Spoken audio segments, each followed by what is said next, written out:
आज तक बहुत बार सुना है कि एक छोटी सी बात, एक छोटी सी घटना लोगों के जीवन को बदल देती है।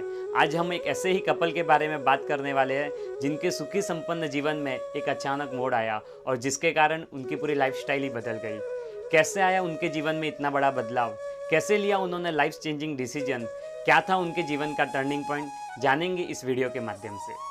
महाराष्ट्र के कराड शहर में रहने वाले अंकित भाई, जिन्हें बचपन से विशेष धार्मिक संस्कार नहीं मिले थे, बचपन में पाठशाला जाया करते थे क्योंकि वहाँ पे चॉकलेट का प्रलोभन था और दिन में प्रभु पूजा किया करते थे क्योंकि वह हर एक जैन का कर्तव्य है। व्यवहारिक जीवन में सीए फाइनल कर रहे थे, एक ग्रुप क्लियर हो चुका था और उसी बीच उनकी सगाई हुई।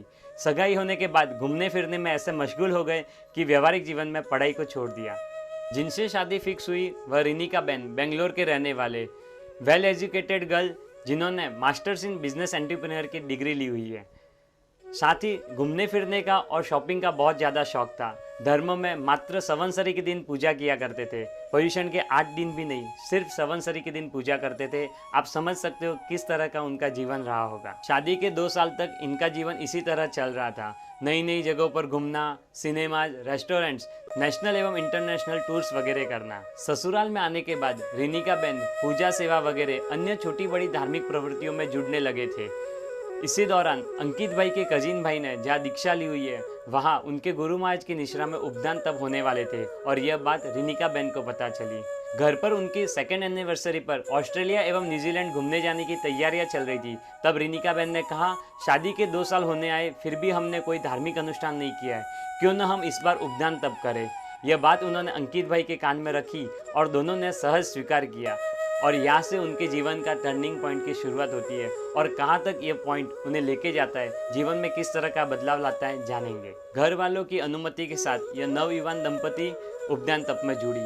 उपदान तप के दौरान पूज्य आचार्य भगवंत योग तिलक सुरेश्वर जी महाराज साहब के प्रवचनों की धारा में इस तरह भीगे कि उनकी 2nd एनिवर्सरी 31 जनवरी के दिन उन्होंने आजीवन रात्रि भोजन त्याग का नियम लिया।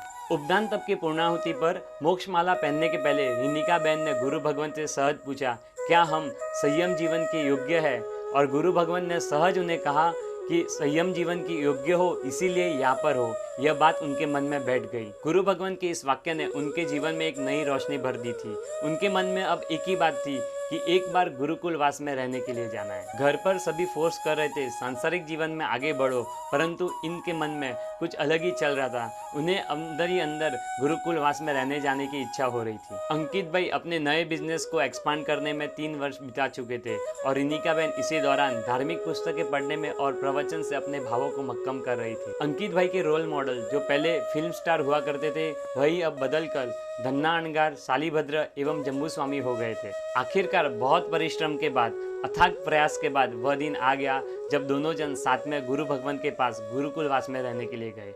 वहाँ का माहौल, गुरु भगवंत के प्रवचन और संसार और संयम का डिफरेंस उन्हें समझ में आने लगा।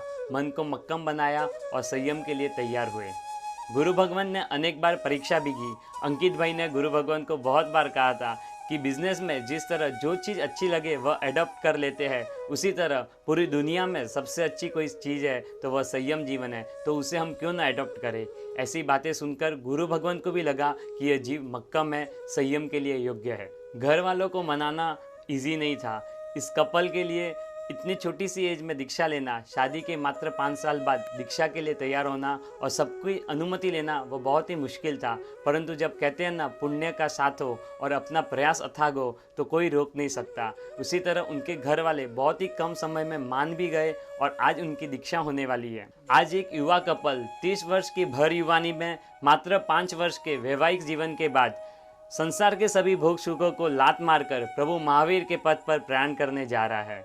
मुमुक्षु अंकित भाई और मुमुक्षु रिनिका बेन की दीक्षा 29 नवंबर को सूरत नगरी में होने वाली है।